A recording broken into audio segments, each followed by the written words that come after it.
Et bonjour à tous, bienvenue sur la chaîne de Callistas to the Moon. Aujourd'hui, comme d'habitude, on débute dans le rouge. J'ai envie de vous dire, depuis maintenant 3 semaines, on a un Bitcoin qui est baissier, qui a fait une 4e semaine d'hésitation avec un chandelier, vous le voyez ici, d'hésitation, potentiellement de retournement haussier pour faire peut-être un pullback et aller chercher la MM20 en vue semaine. Actuellement, vous le voyez, depuis le début de la semaine, on part dans le rouge, il poursuit son mouvement baissier. Où est-ce que tout cela va s'arrêter ? Je voyais, c'est Noël avant l'heure, tout simplement. Ça va bientôt être les soldes. Bon, il faut tenir bon pour ceux qui sont sur les marchés. On a les crypto-monnaies qui suivent le Bitcoin, vous le voyez, avec des moins 10, moins 15% sur l'ensemble du marché. On va faire le point, bien entendu, sur la situation. Je vous ai posé la question suivante, d'ailleurs, sur Twitter. À combien voyez-vous le Bitcoin au 31 décembre 2021 à minuit? Vous avez jusqu'au 20 décembre pour participer. N'hésitez pas à mettre votre prédiction. Le gagnant remportera 5 NIR. Comme d'habitude, je vous mets le lien en commentaire épinglé si vous voulez participer à ce petit jeu concours Twitter. Et d'ailleurs, on va commencer par ça. Je vous ai fait la moyenne des résultats obtenus depuis le début, depuis qu'on a lancé le petit giveaway. Vous voyez, on a eu des réponses. On a eu jusqu'à 162 réponses à l'heure où je vous parle. Bien entendu, tout le monde peut encore changer les résultats. Vous avez jusqu'au 20 pour changer plusieurs fois en fonction de l'évolution du cours. Et vous le voyez actuellement, la moyenne, elle est à 56 700 $. Donc vous voyez, vous avez plutôt un avis plutôt bullish sur la situation. Vous pensez que le Bitcoin va peut-être repartir à la hausse pour terminer l'année à peu près aux alentours des 56 700, 57 000 $. On verra, pour le moment, il s'oriente dans la mauvaise direction.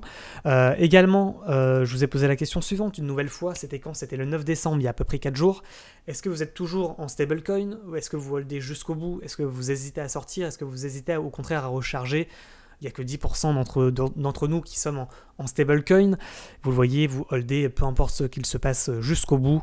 Et par conséquent, vous n'avez pas peur de la baisse. En tous les cas, vous tenez bon, puisque effectivement, actuellement, si vous avez rechargé il y a maintenant un mois, vous avez perdu en moyenne 40 à 50% de votre portefeuille. On va voir, on va faire un point sur la situation. Ça va être le Bitcoin une nouvelle fois qui va décider, vous le savez, c'est lui qui entraîne l'ensemble du marché à la hausse ou à la baisse. Avant de débuter l'analyse technique, je vous rappelle également que ce contenu n'est pas un conseil d'investissement et que vous risquez des pertes financières. Je vous rappelle également qu'actuellement, Bybit vous propose 500 bits en giveaway, il y aura 50 bits à gagner pour 10 gagnants, plus moins 10% sur vos frais d'échange, vos frais de trading pendant 2 mois, et en plus de ça, vous avez un bonus lors de votre dépôt allant jusqu'à 3 500 $, donc si vous déposez en fonction du montant de votre dépôt, bien entendu. Vous avez également le lien en description et en commentaire épinglé. C'est un lien affilié, bien entendu. Allez, on débute directement par le Bitcoin. Vous le voyez avec cette vue assez alarmante de 1, 2, 3, 4, pratiquement 5 semaines de baisse consécutive. Où est-ce que tout cela va s'arrêter? Les 130 000 $ annoncés par l'ensemble du YouTube Game pour fin décembre, pour le moment ça tourne mal, malheureusement. On va faire le point et on va commencer notamment par la vue sur le Bitcoin en vue. Vous voyez la vue que je vous ai présentée la dernière fois lors de la dernière vidéo avec ce gros range potentiellement dans lequel on pourrait être rentré, avec un haut de range ici à peu près à 60-65 000 $ et un bas de range à peu près à 30-35 000 $. Et vous le voyez également, et le plus important sûrement dans les heures à venir, et dans les jours à venir, le milieu de range à peu près à 47 000 $. Qu'est-ce qu'il faut retenir de ce schéma? Il faut retenir que tout simplement, si on casse le milieu de range, l'objectif c'est le niveau de support d'en dessous à 43 000 $, que si on casse ce niveau, c'est le niveau encore d'en dessous à 39 500 $, et puis si on casse ce niveau, après c'est les deux suivants, vous l'avez compris. Également, je vous rappelle que quand on casse une ligne de tendance haussière, l'objectif c'est quoi? C'est la ligne de tendance suivante. Donc c'est celle-là, c'est la tendance suivante, ligne de tendance haussière long terme. Donc pour le moment, effectivement, on est bien parti pour aller chercher l'objectif de cours.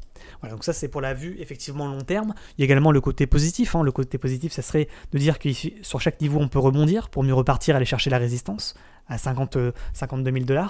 Si c'est pas sur ce niveau qu'on rebondit, ce sera sur celui d'en dessous, à peu près à 43 000 $ pour mieux repartir, chercher les 52 000 $ également. Donc voilà, on s'amuse tout simplement dans ces petits rectangles entre les niveaux de support en vue semaine que vous voyez, support et de résistance. Quand on casse un niveau, on va en dessous, on va chercher le suivant, et quand on casse à la hausse, on va chercher la résistance au-dessus. Voilà, maintenant on va également regarder le Bitcoin à plus court terme, avec l'analyse en vue journée.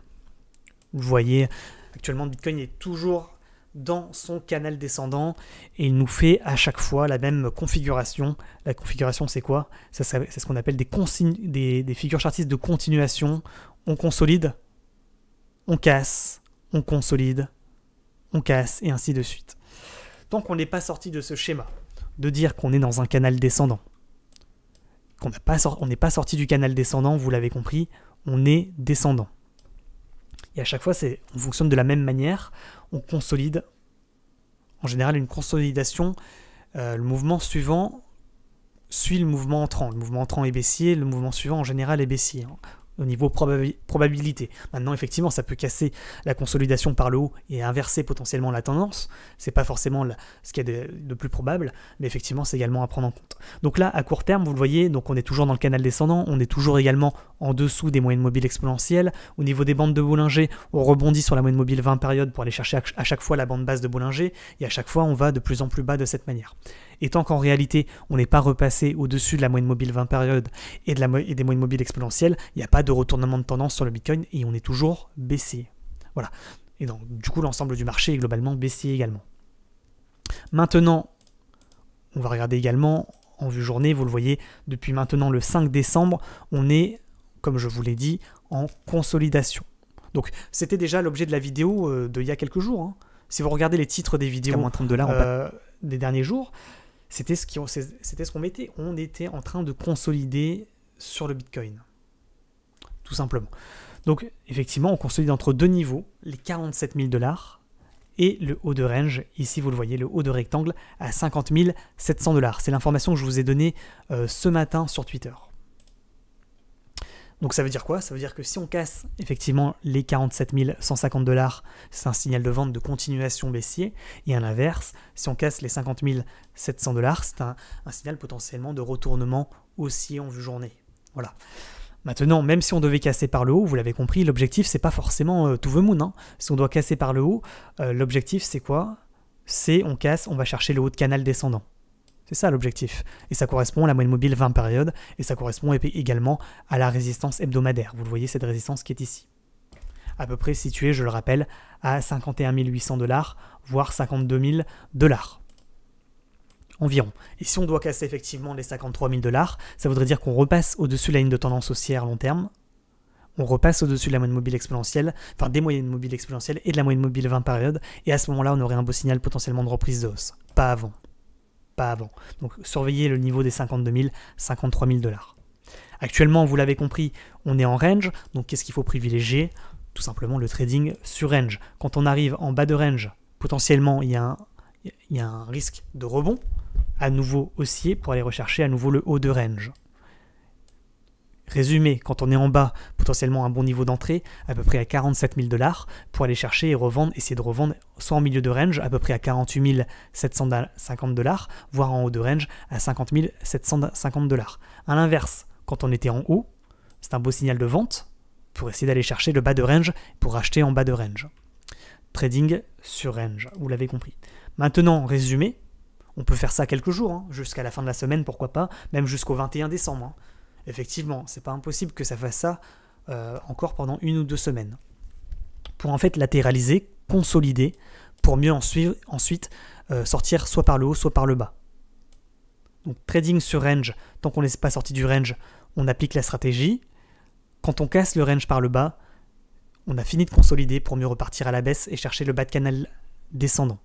À l'inverse, si on latéralise, on pourrait très bien acheter en bas, essayer de le prendre en contre-tendance, aller chercher le haut de range, et si on casse le haut de range et qu'on casse le canal descendant par le haut, beau signal d'achat de reprise de hausse.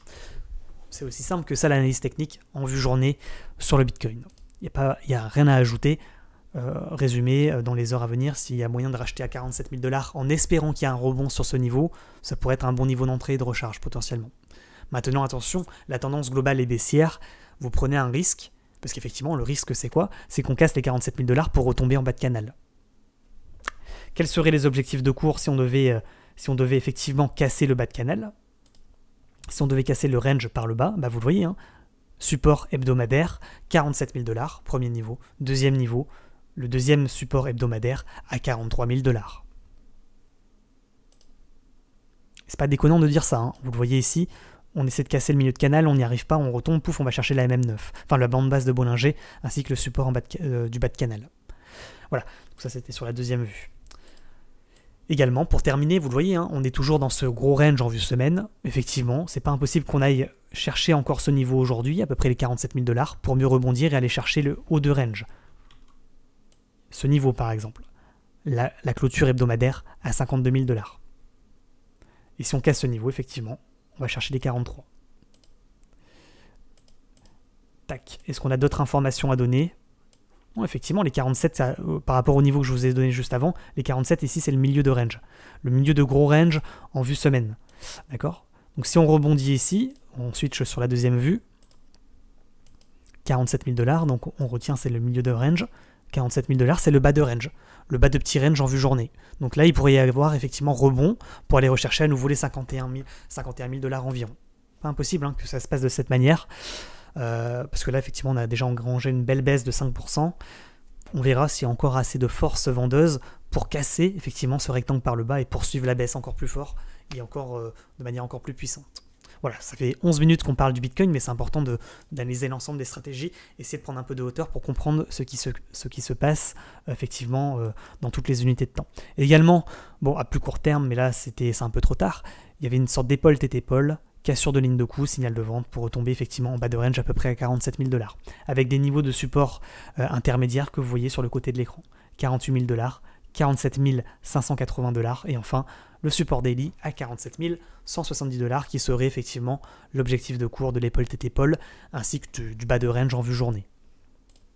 Est-ce que ça vaut le coup d'analyser l'ensemble du marché? Peut-être de manière rapide, le Luna qui est toujours dans son canal ascendant, qui arrive au milieu de canal, le mieux serait de le prendre en bas de canal. Le NIR Protocol qui rebondit en haut de range pour aller chercher le milieu de range. S'il le casse, il ira chercher effectivement le bas de range, donc trading sur range. Le bit de Bybit toujours dans son canal descendant. Tant qu'on ne sort pas du canal descendant, on est descendant. C'est comme sur le Bitcoin, on fait des consolidations pour mieux retomber à chaque fois. Le Aurora, Aurora qui était assez performant hier, hein, il a pris 30% pour mieux rebondir sur la ligne de tendance baissière. On est en trading sur range. Potentiellement, si on casse le milieu de range, on pourrait aller chercher le bas de range. Si on rebondit sur le milieu, on peut aller chercher le haut. Ethereum toujours également dans un gros canal ascendant en vue journée, également dans une sorte de canal légèrement descendant. On était dans un range avant, j'ai plus l'impression qu'on est dans une sorte de, vous voyez, de sorte de petit canal descendant. Si on arrive en bas, potentiellement il pourrait y avoir un bon niveau d'achat pour aller chercher le milieu, voire le haut de canal. Également, quand on regarde de manière un peu plus long-termiste, on va chercher la moyenne mobile 20 périodes, et si on casse ce niveau, on peut aller chercher le bas de canal ascendant en vue semaine, situé au niveau des 3050 $. Ça serait le côté, on va dire, la solution la plus pessimiste. Le Matic, toujours également dans son canal ascendant, on rebondit en haut de canal, on va chercher le milieu. Si on casse le milieu, on va chercher le bas.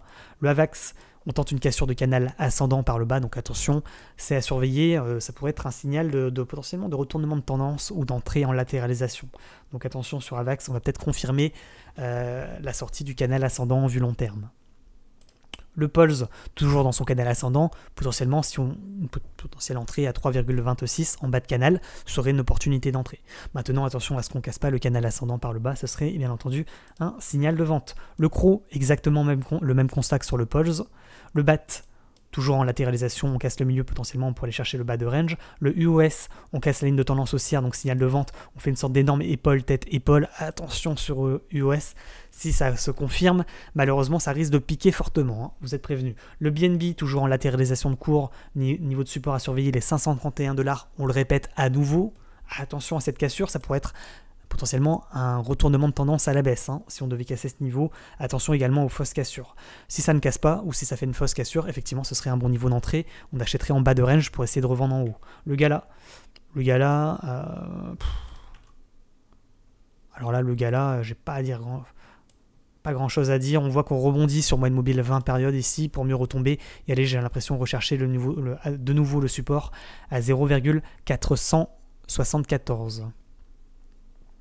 464 plutôt. 474. Le 6, toujours dans un canal ascendant, pas de problématique particulière. Le Dusk, on l'avait tradé hier, je vous le rappelle, sur Twitch, à partir de 20h, 20h30. C'était justement sur le Dusk qu'on avait détecté un potentiel important, intéressant en tous les cas. Vous le voyez, entre le stream d'hier soir 20h et ce matin, il avait pris 30% hein, quand même. Ça mérite quand même des pouces bleus. N'oubliez pas d'ailleurs de vous abonner, d'activer la cloche, et bien entendu de mettre des pouces bleus, des commentaires pour le référencement, ça fait extrêmement plaisir. Voilà, ça soutient la chaîne. Avec un petit pouce bleu, ça fait effectivement, ça mange pas de pain.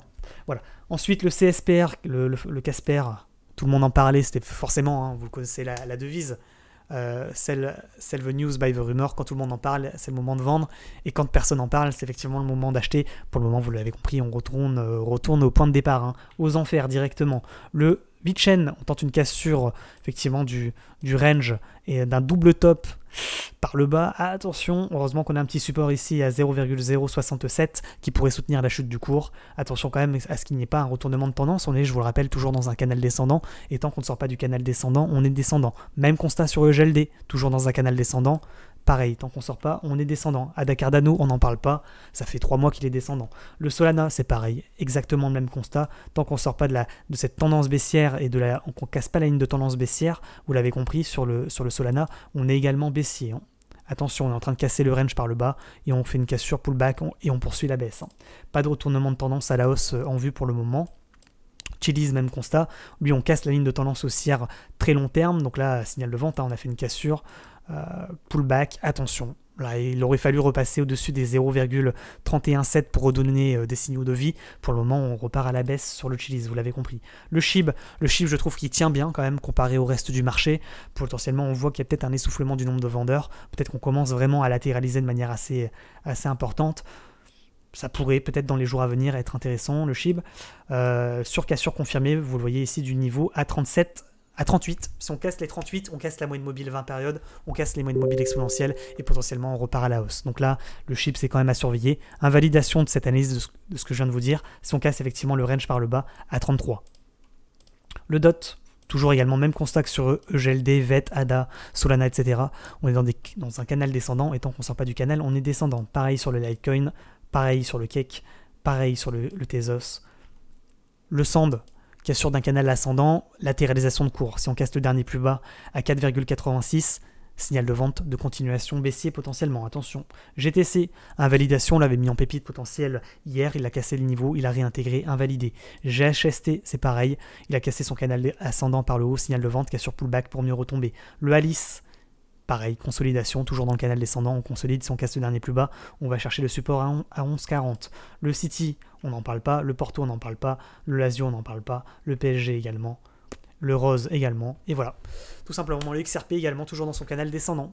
Qu'est-ce qu'on a ajouté? Ça fait 17 minutes de vidéo pour vous dire que tout simplement tout est baissier, c'est comme ça, c'est la vie, et vous êtes malheureusement, malgré le constat alarmant de l'ensemble du marché, vous êtes très peu en stablecoin, et je vous rappelle, posé cette question il y a maintenant 2 semaines, dès qu'on avait eu les premiers signaux de vente sur le Bitcoin, qui, je vous le rappelle, entraînaient l'ensemble du marché, et la réponse était exactement la même. Le 14 novembre, vous m'avez dit, non, on n'est pas en stablecoin, on reste et on hold jusqu'au bout, c'était le sondage du 16 novembre, vous n'avez pas changé d'avis, vous holderez jusqu'au bout, jusqu'à un Bitcoin à 5000 $. Non, on déconne bien entendu, en tous les cas, on pense à vous bien entendu, c'est pas... Faut garder espoir, hein. Un jour ou l'autre ça finira par remonter. Allez, bonne journée, c'est pas un conseil d'investissement bien entendu, parce que tout ce qui monte finit par descendre et tout ce qui descend finit pas forcément par remonter, ne l'oubliez pas. Hein. Allez, bonne journée, bon trading à tous, on se retrouve ce soir à partir de 20 h sur Twitch. Ciao, ciao.